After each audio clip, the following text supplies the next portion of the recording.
The cost of college can be a burden on a lot of families. It is never too late to start thinking about saving for your child's future. The Education Data Initiative shows the average cost of college tuition and fees at public four-year institutions has risen to 179.2% over the past 20 years.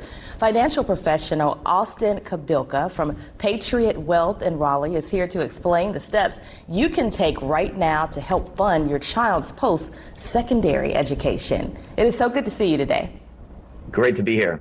Thanks for being with us. May 29th is National 529 Day. A lot of people aren't familiar with that. What is 529 Day? What does that savings plan look like?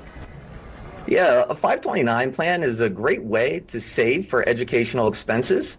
It's an account where the money grows tax deferred, and if you pull it out for those qualified educational expenses, it is tax free. So that's always good. And some of those qualified educational expenses are things like K through 12, college tuition, even something like room and board, internet access, and computers, or even graduate school. And I think one of my favorite things about the 529 plan is that there are no annual contribution limits, but rather maximum aggregate limits, which do vary by state. So just be aware of that. And speaking of those plans, what are the two types of 529 plans?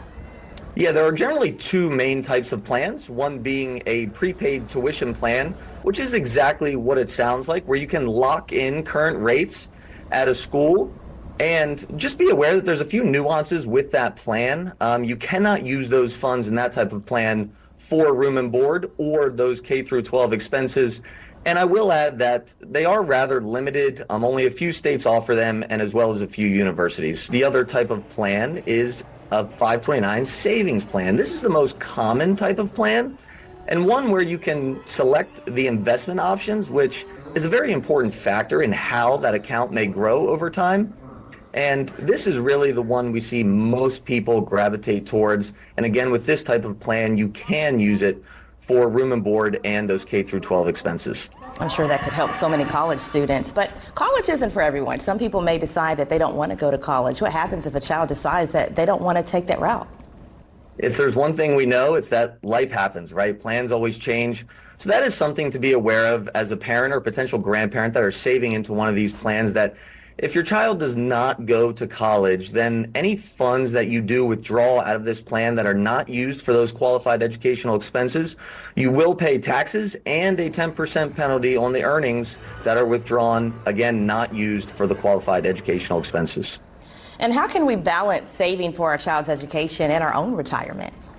It's always a tough one, but really I would urge folks to prioritize your own retirement and just know for parents that it is common to take out loans to fund your child's education. So don't be afraid to do that. And I would urge you that it is a priority, needs to be a priority to save for your own retirement, because you can't take out loans to fund that type of thing where we can take out loans to fund educational expenses. And here at Patriot Wealth, we always like to say, if we plan smart, we can live better.